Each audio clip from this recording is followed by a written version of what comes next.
नमस्कार बच्चों, मैंने आपको वर्कशीट नंबर 4 में प्रेमचंद का जीवन परिचय लिखने के लिए दिया था। तो इसका उत्तर इस प्रकार है।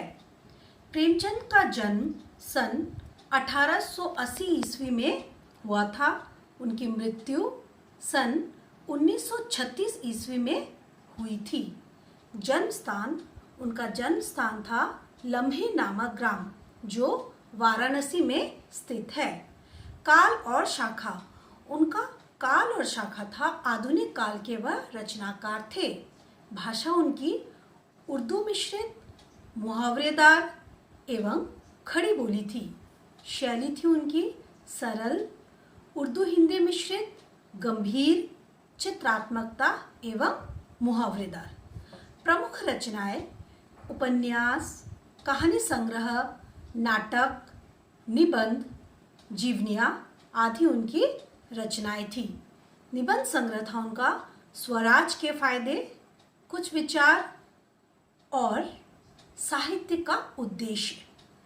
उपन्यास, बच्चों ये ध्यान से आप लोग पढ़ना और लिखना कि उनके उपन्यास क्या थी, क्योंकि ये सब एमसीक्यू में आपको आता है।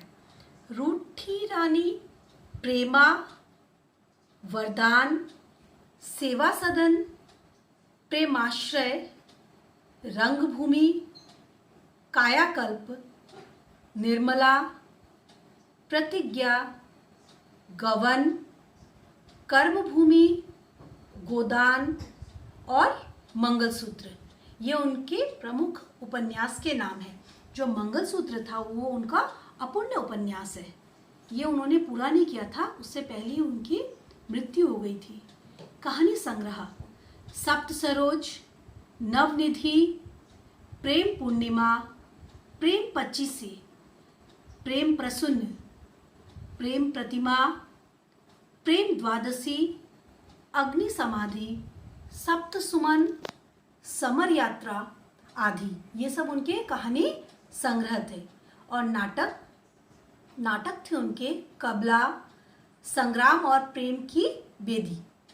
और जीवनियाँ थे उनके महात्मा शेखवादी, रामचर्चा, कलम और दुर्गादास। बच्चों ये उनकी जो रचनाएं थी उसको अच्छे से पढ़ाई करना, ठीक है। और प्रेमचंद का वास्तविक नाम क्या था? धनपत राय था, और उन्हें नवाब राय भी कहा जाता था। प्रेमचंद के साहित्य जीवन का आरंभ उनकी कहानियों से ही शुरू हुआ, और कहानीकार के रूप में वह अपने समय के सर्वोच्च कलाकार थे।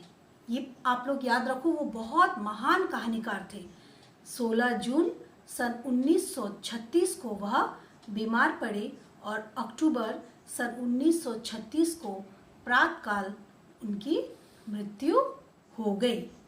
बच्चों एक बात का विशेष ध्यान रखो कि आपको प्रेमचंद का जीवनी 2 बार अच्छे से पढ़ना है और कॉपी में इसको 1 बार अच्छे से लिखना है, क्योंकि इसमें से आपको एमसीक्यू और शॉर्ट क्वेश्चंस आ सकते हैं। और जब आप लोग का स्कूल खुलेगा तो मैं आपको ऑनलाइन क्लास में जितने भी टॉपिक पर आपको पढ़ा रही हूँ उनका मैं 10-10 मार्क्स का परीक्षा लूँगी। ठीक है बच्चों, धन्यवाद।